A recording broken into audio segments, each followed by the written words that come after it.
मैं मानस Mishra, the news ocean का managing director, आपके लिए एक ऐसी पत्रिका पहली बार आई है जो सिर्फ सच दिखाएगी।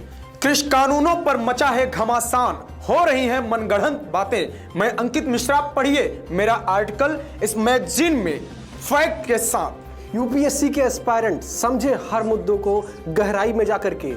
इस नए लेख में आपको मिलेगा नए संसद भवन के निर्माण से संबंधित सारी जानकारी। मैं विशाल यादव, अब तक आप लोगों ने हमें टीवी पे देखा, लेकिन अब हमारे लेख आपको दिखेंगे इस मैगजीन में। मैं Ranjit Prasad, reporter the news ocean. हम आपको दिखाएंगे किसान आंदोलन के बीच में जिहादी कांड। सब्सक्राइब करें द न्यूज ओशियन, खबरों का समंदर। नमस्कार विद्यार्थियों, यूपीएससी पर आपका स्वागत है। जो पिछली पॉलिटी की क्लास थी उसमें आपने मौलिक अधिकार पढ़ना शुरू कर लिया था, जो कि संविधान का भाग 3 है। पहली क्लास में हमने भूमिका समझी थी मौलिक अधिकार की, मौलिक अधिकार क्या होते हैं या ओवरऑल अधिकार क्या होते हैं, मौलिक अधिकार कौन कौन से आपको मूल संविधान में दिए गए हैं और कौन कौन से वर्तमान में प्रभावी हैं, उसकी चर्चा हमने कर ली थी। अब आज से हम चर्चा प्रारंभ करेंगे, उन अनुच्छेदों की चर्चा करेंगे जहां से मौलिक अधिकार की बात की जाती है। ठीक है, तो भारतीय संविधान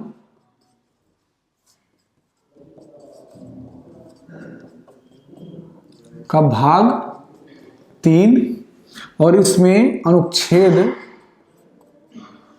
12 से लेकर के 35 तक मौलिक अधिकार की चर्चा है। ठीक है ना, शुरुआत हम करते हैं। तो मैंने पिछली क्लास में कहा था कि हम सेगमेंट के हिसाब से पढ़ेंगे तो चीज़ें ज़्यादा समझ में आएंगी, जैसे समता का अधिकार, स्वतंत्रता का अधिकार, शोषण के विरुद्ध अधिकार, उसके बाद में धार्मिक स्वतंत्रता का अधिकार, शैक्षणिक एवं सांस्कृतिक स्वतंत्रता का अधिकार, संपत्ति का अधिकार और संवैधानिक उपचारों का अधिकार। तो जिसमें संपत्ति के अधिकार को मौलिक अधिकार से हटा लिया गया है। बाकी सबकी चर्चा हम उसी क्रम में करेंगे। तो उसमें कई आर्टिकल एक साथ आ जाएंगे, जैसे कि एग्जाम्पल के लिए जो समानता का अधिकार है उसमें 14 से लेकर के 18 तक, यानी कि 14, 15, 16, 17 और 18 इतने आर्टिकल आ जाएंगे समानता के अधिकार में। तो समानता के अधिकार में उस सारे आर्टिकल को एक साथ में पढ़ लेंगे। ये पढ़ाई का हमारा तरीका होगा। तो समानता के अधिकार पर हम पहुंचे उससे पहले 2 आर्टिकल बच रहे हैं, उनकी चर्चा इस क्लास में हम करेंगे। एक आर्टिकल है आपका 12 और एक आर्टिकल है आपका 13। ठीक है ना, चलिए अब इन पर एक एक करके चर्चा कर लेते हैं। इंपॉर्टेंट है, इनसे सवाल आते हैं। कई बार होता क्या है कि जब मौलिक अधिकार बच्चा पढ़ रहा होता है या टीचर पढ़ा रहे होते हैं तो वो बेसिकली शुरू करते हैं समानता के अधिकार से। ये 2 आर्टिकल पीछे छूट जाते हैं, बिल्कुल उसी तरीके से जिस तरीके से बीजेपी में आडवाणी जी छूट गए। ठीक है ना, तो हम नहीं छोड़ेंगे। देखिए, थोड़ा हंसी मजाक करते रहिए और अगर कोई इसे अन्यथा ना ले, ठीक है। मेरा किसी व्यक्तिगत पर लांछन लगाने का कोई जो है उद्देश्य नहीं है, मैं बस मजाक के लिए कह रहा था। ठीक, तो अनुच्छेद 12, ठीक है, भाग 3 का जो अनुच्छेद 12 है इसमें राज्य की परिभाषा है। किसकी परिभाषा है? राज्य की परिभाषा है।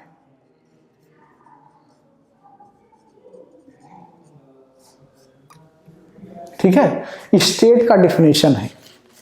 अब अगर मैं आपसे पूछूं कि राज्य क्या होता है तो मुझे इस बात का उम्मीद है कि वो विद्यार्थी जिन्होंने क्लास में राज्य जब टीचर पढ़ा हो या कहीं सुना हो सकता है कि वो बता पाए कि राज्य की परिभाषा में कौन कौन आता है। बाकी सबको यही लगता है कि जैसे बिहार एक राज्य है, उत्तर प्रदेश एक राज्य है, यही मतलब होता है राज्य का। लेकिन ये राज्य का मतलब नहीं होता है। राज्य की परिभाषा अलग है, ये प्रांत है, ये प्रोविंस है। उत्तर प्रदेश, बिहार ये प्रोविंस हैं। हमारे यहाँ एक रिवायत है कि हम उन्हें राज्य बोलते हैं। राज्य की परिभाषा अलग होती है। तो सबसे पहले तो हमें ये समझना है कि राज्य की परिभाषा है क्या, और उसके बाद में हम बात करेंगे कि अनुच्छेद 12 में राज्य की परिभाषा क्या है। यहाँ पर जो राज्य की परिभाषा है उसमें कुछ अलग बात की जा रही है, डेटा उसमें कुछ अलग है। तो सबसे पहले राज्य क्या होता है ये आप जान लीजिए। ठीक है ना, तो किसी भी इंस्टीट्यूशन संस्था को राज्य कहने के लिए जरूरी यह है कि उसका एक भौगोलिक क्षेत्र होना चाहिए, यानी कि एक परिभाषित भौगोलिक क्षेत्र होना चाहिए। परिभाषित भौगोलिक क्षेत्र होना बहुत जरूरी है। मतलब कि अगर इंडिया एक स्टेट है तो इंडिया का एक नक्शा है जिसे आप देखते हैं, यानी कि एक परिभाषित उसका भूगोल है, ठीक है ना। दूसरा जो गुणधर्म होना चाहिए वो है कि भूगोल है, ठीक है, इस भूगोल पर जनसंख्या का निवास भी होना चाहिए। यानी कि अगर कोई लैंड बहुत बड़ा पड़ा हुआ है तो क्या उसे आप स्टेट कह देंगे? नहीं, उस पर जनसंख्या का निवास भी होना चाहिए। और तीसरा चीज ये है, उस जनसंख्या को कोऑर्डिनेट करने के लिए, उसे मैनेज करने के लिए एक सरकार होनी चाहिए। क्या होनी चाहिए? सरकार, एक गवर्नमेंट होनी चाहिए। और इस सरकार की प्रकृति कैसी होगी? इस सरकार की प्रकृति ऐसी होगी कि ये संप्रभु होगी। ये सरकार क्या होगी? संप्रभु होगी, यानी कि सॉवरेन होगी। इसके ऊपर किसी की हैकड़ी नहीं चलेगी। एग्जाम्पल के लिए भारत या कोई अन्य देश, भारत को अमेरिका ये नहीं कह सकता है मोदी जी ये आपको करना है, मोदी जी आपको ये नहीं करना, ये नहीं कह सकता है।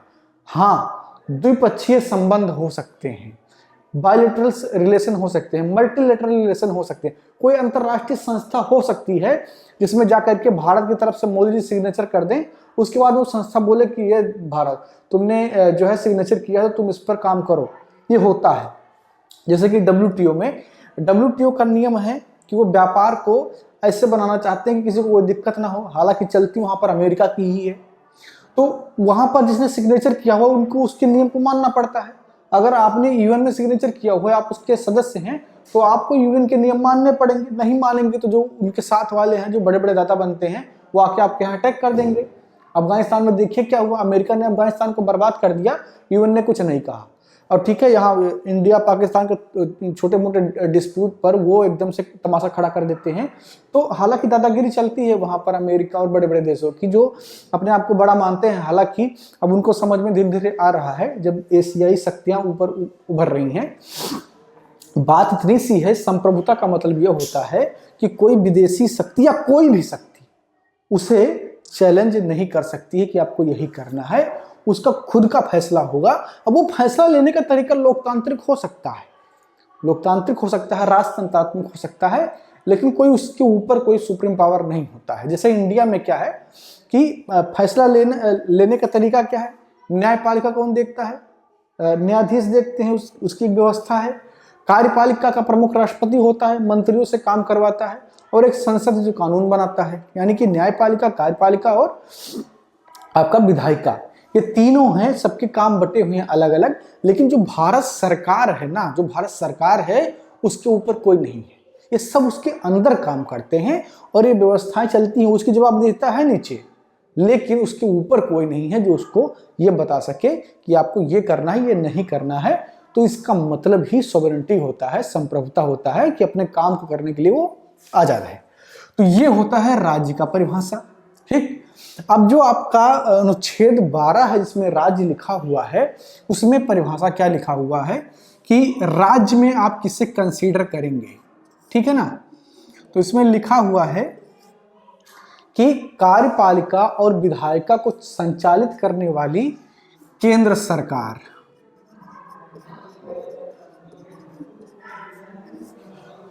दूसरा राज्य सरकार।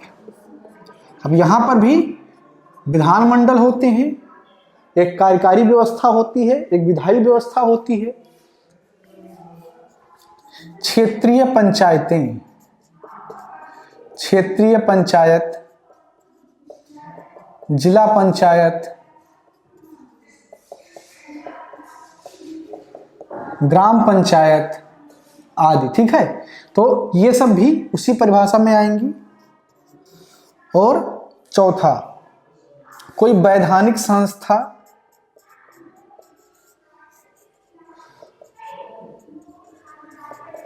या गैर संवैधानिक संस्था,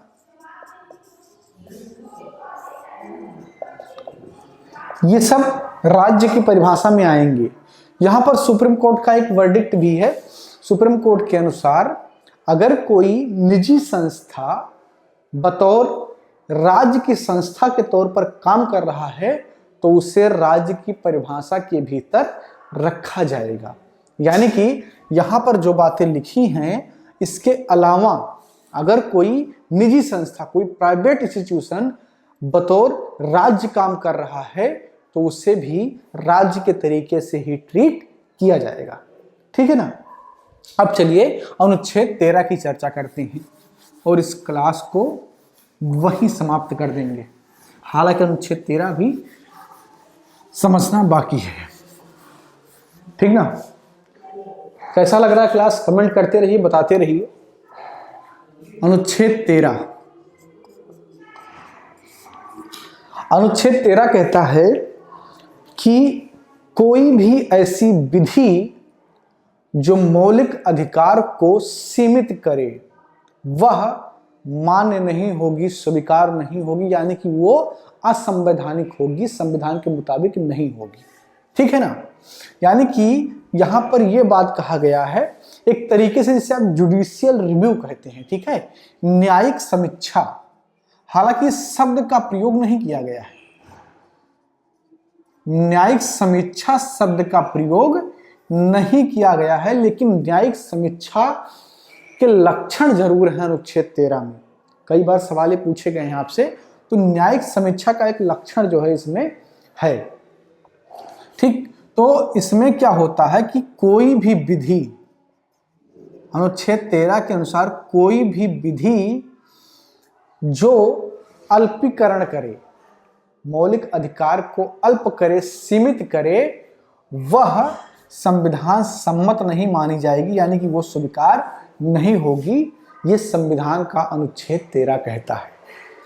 अब बात यह है कि विधि क्या है और विधि क्या नहीं है। ठीक है, आप किसे विधि कहेंगे और किसे विधि नहीं कहेंगे। ठीक, तो इसके परिभाषा में इस तरीके से दिया गया कि संसद द्वारा कोई विधि अगर बनाई गई, द्वारा निर्मित विधि,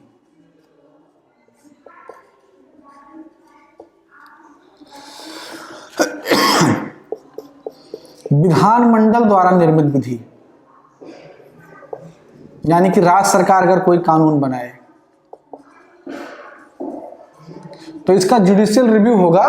आप सुप्रीम कोर्ट में जाएंगे, बोलेंगे कि फला राज्य ने हमारे मौलिक अधिकार का हनन किया है वो कानून बना करके, तो सुप्रीम कोर्ट उस पर रिव्यू करेगा। ठीक है, और अगर उसको लगेगा कि हाँ मौलिक अधिकार का हनन हो रहा है तो उसको खारिज कर देगा। तीसरा, स्थानीय कानून।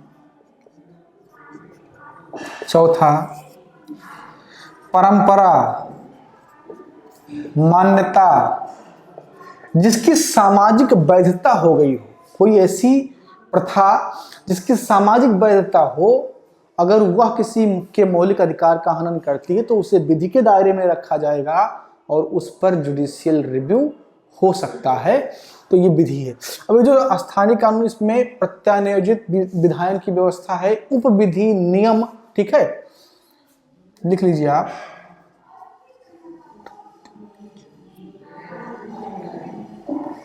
प्रत्यानियोजित विधायन, उपविधि, नियम, यानी कि जो भी नियम कानून होंगे, कोई आदेश, कोई जो है अधिसूचना आदेश, या स्थानीय इसको नहीं लिखेंगे, अन्य में लिख लेंगे आप। ठीक है, अधिसूचना, ये सारी चीजें अगर आती हैं तो ये सब इसी कैटेगरी में जाएंगी। ठीक है, यानी कि जो अलावा वाली कैटेगरी है इसमें जाएंगी। परंपरा या मान्यता, ये सब क्या है, ये विधि में आएंगी, और अगर ये किसी के मौलिक अधिकार का हनन करती हैं तो इन पर कार्रवाई की जाएगी न्यायालय के द्वारा। अब इसमें व्यवस्था ये है कि अनुच्छेद 32 के तहत, आर्टिकल 32 के तहत आपको संवैधानिक उपचारों का अधिकार मिला हुआ है। संवैधानिक उपचार यानी कि अगर आपकी कोई मौलिक अधिकार का हनन करता है तो आप सीधे सुप्रीम कोर्ट जाएंगे और बताएंगे कि ये हमारे मौलिक अधिकार का हनन कर रहा है, सुप्रीम कोर्ट उसके ऊपर एक्शन लेगा। ये ऐसा अधिकार आपको संविधान में दिया गया है। अनुच्छेद 226 के अनुसार आप हाई कोर्ट में जा सकते हैं। ठीक है, अगर आपको सुप्रीम कोर्ट नहीं जाना है तो आप अनुच्छेद 226 के अनुसार हाई कोर्ट भी जा सकते हैं और अपने मौलिक अधिकार की रक्षा कर सकते हैं। अनुच्छेद 226 जो है उसका दायरा ज्यादा बड़ा है। ठीक है, तो यहाँ जो अनुच्छेद 32 है केवल मौलिक अधिकार के संदर्भ में होता है।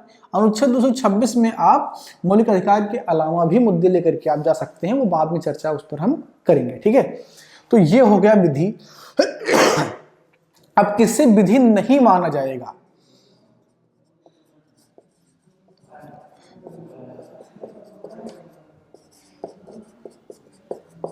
आप ये देख सकते हैं, यहां पर एक कंक्लूजन निकल करके आ रहा है कि अगर ये जो संसद नियम बनाए, विधानसभा नियम बनाए, इन सब में कोई ऐसा नियम नहीं बन सकता है जो मौलिक अधिकार में लिखा हुआ, तो कहीं ना कहीं एक रिजिड टाइप का लगता है ना, कि सरकार के हाथ में कुछ है ही नहीं। जो पहले लिख गए थे 50 साल पहले लोग, उसी को मानना है और उसी पर चलते जाना है, ऐसा नहीं है।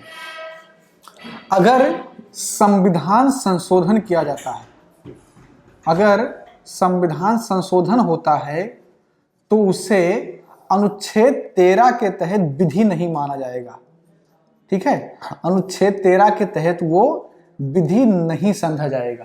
ठीक है ना, अगर संविधान संशोधन होता है। लेकिन यहां पर एक इंटरेस्टिंग सा मसला आया केशवानंद भारती बनाम केरल राज्य के केस में।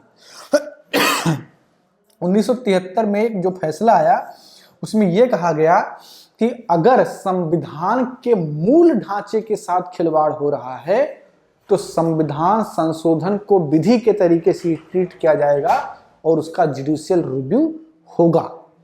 अब संविधान का मूल ढांचा क्या है, इस पर कोई परिभाषा नहीं है। सुप्रीम कोर्ट ने आज तक कोई परिभाषा संविधान के मूल ढांचे की नहीं दी है। ना तो संसद ने कभी परिभाषित किया है, ना संविधान में कहीं लिखा हुआ है, और ना ही अभी तक सुप्रीम कोर्ट ने कहा है। हालांकि सुप्रीम कोर्ट ने समय समय पर कुछ चीजों को बता दिया है कि वो संविधान के मूल ढांचे की हिस्सा है, जैसे संप्रभुता, लोकतंत्रात्मक व्यवस्था, पंथ निरपेक्षता, इन सबको क्या बताया, वेलफेयर स्टेट, ये सब संविधान का मूल ढांचा है, इसलिए इसके साथ खिलवाड़ नहीं हो सकता है। तो यहां पर कहने का मतलब यह है कि अगर मूल ढांचे के साथ गड़बड़ हो रहा है तो उसका रिव्यू होगा। बाकी जितने भी संविधान संशोधन होंगे उन्हें अनुच्छेद 13 के तहत विधि नहीं माना जाएगा और वो संशोधन हो सकते हैं। तो ये था अनुच्छेद 13। अनुच्छेद 12 आपने समझा। कल से जो आपको क्लास मिलेगी, यानी कि अगली क्लास मिलेगी, उसमें हम समानता का अधिकार पढ़ना शुरू करेंगे और उसमें एक एक केस जो सुप्रीम कोर्ट में हुई है उसकी भी चर्चा करेंगे कि किस प्रकार जो है 10% आरक्षण ईडब्ल्यूएस को दिया गया, तो अनुच्छेद 15-16 में क्या बदलाव करने पड़े, या अनुच्छेद 17 को लेकर के सुप्रीम कोर्ट में क्या केस है, 18 को लेकर के क्या, ये सारी चीजें आप समझेंगे। ठीक है, आरक्षण की व्यवस्था क्या है उसको भी आप समझेंगे। बड़ा इंटरेस्टिंग होने वाला अगला सेगमेंट, तो उस क्लास को आप मिस मत कीजिएगा। चलिए मिलते हैं अगली क्लास में, तब तक अपना ध्यान रखिए। Thank you. मैं मानस मिश्रा, द न्यूज ओशन का मैनेजिंग डायरेक्टर, आपके लिए एक ऐसी पत्रिका पहली बार आई है जो सिर्फ सच दिखाएगी। कृषि कानूनों पर मचा है घमासान, हो रही हैं मनगढ़ंत बातें। मैं अंकित मिश्रा, पढ़िए मेरा आर्टिकल इस मैगजीन में फैक्ट के साथ। यूपीएससी के एस्पायरेंट समझे हर मुद्दों को गहराई में जाकर के। इस नए लेख में आपको मिलेगा नए संसद भवन के निर्माण से संबंधित सारी जानकारी। मैं विशाल यादव, आप तक आप लोगों ने हमें टीवी पे देखा, लेकिन अब हमारे लेख आपको दिखेंगे इस मैगजीन में। मैं Ranjit Prasad, reporter the news ocean. हम आपको दिखाएंगे किसान आंदोलन के बीच में जिहादी कांड। सब्सक्राइब करें द न्यूज ओशियन, खबरों का समंदर।